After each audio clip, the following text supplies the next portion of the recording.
Hey guys, how's everybody doing today? Welcome back to a brand new video on my channel.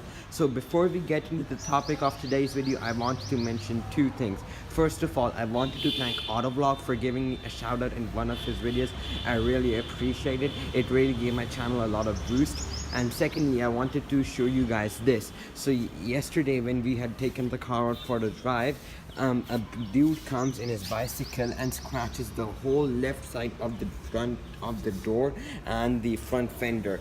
I mean, look at this. I tried to remove it using a couple of cloths, and I tried washing it off with water, but nothing happened, and I guess it's permanent. He scratched the paint, and we don't even have some paint protection film, so I guess that this scratch is here to stay. Alright, so now let's get on to the topic of today's video.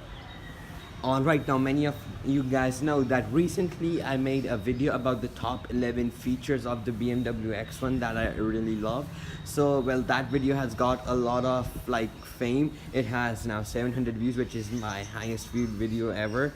So in this video I wanted to show you that there are some things that I do not like about the X1. So this video is going to show you the top 5 annoying / bad features of the BMW X1.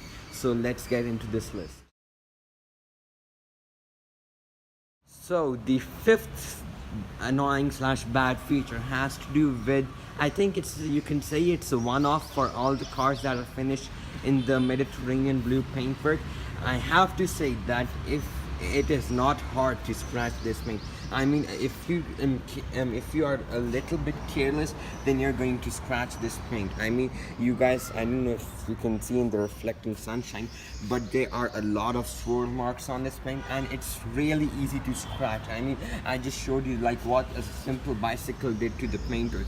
I also have a bike Hyundai, but a similar thing had happened with that car, but it showed no scratch. So I think you could say it's a one-off for this color. And another example we have right here, you guys can see another scratch. This was the courtesy of a person who slammed his door into the car while it was parked. So I think the fifth one is particular one-off for all the vehicles finished in Mediterranean blue. Now on to the fourth one. Now, the fourth one has to do with the tires that BMW offers on its entry-level crossover. Now, as you guys can see, the X1 comes factory fitted with Pirelli Cinturetto P7s.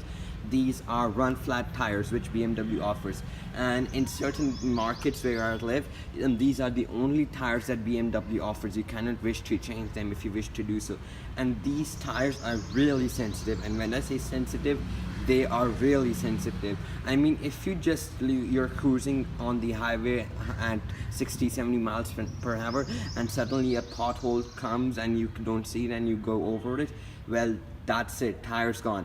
And it's happened with us 2 times that this tire and the rear right tire has just blown away, completely blown away. We were cruising on the highway, a pothole came, we didn't see it, and boom, it just went flat.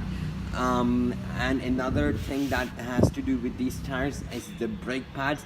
They accumulate a lot of brake dust. As you guys can see currently, they're almost like brown in finish. To a person who doesn't have any knowledge in cars, like my friend, he came and told me, why is there rust on your brake pads? So that's what happens when a lot of brake dust accumulates on your tires. Alright, so the third annoying feature has to do with the front seats of the X1. Now, leather seats come standard with the BMW X1, and now as you guys can see, we opted for the light leather interior, which is the beige Dakota leather. But these seats have one major flaw in them. On longer journeys, like on short trips, these seats are really comfortable, and on longer journeys, these seats are a nightmare to sit in. Like the bottom of the seat, it's really hard. And plus to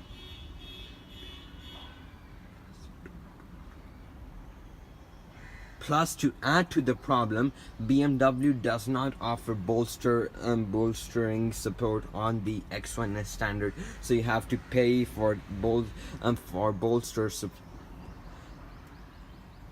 Plus, to add to the problem, BMW does not offer lumbar support on the X1 as standard. You have to pay extra if you want lumbar support, so that just adds to the problem. And I mean, if you're spending so much money on a car, you just expect the seats to be a little bit more comfortable, and I mean, my Hyundai has more comfortable seats than these.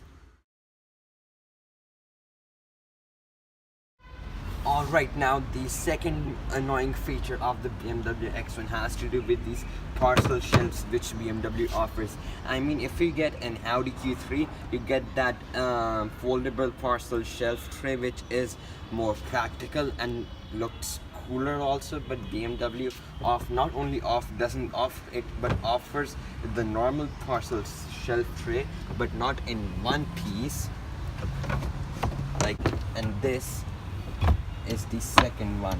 I don't know how to remove that. So, and plus the space saver spare wheel, then you have no way to store this. Look, just two pieces to clutter your boot space. Right now, the most annoying feature of the BMW X1 is this gigantic 6 gear lever.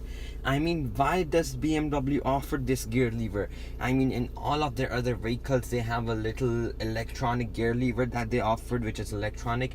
I mean, why don't they offer it on the X1? I mean, they could charge $500 or $1,000 extra if they want to, but just to offer it, man. I mean, this one just looks horrible. It does work, like if you want to put it into reverse drive, sport, manual, but it works. But I mean, you're buying a luxury BMW, you expect to have the electronic signature gear lever.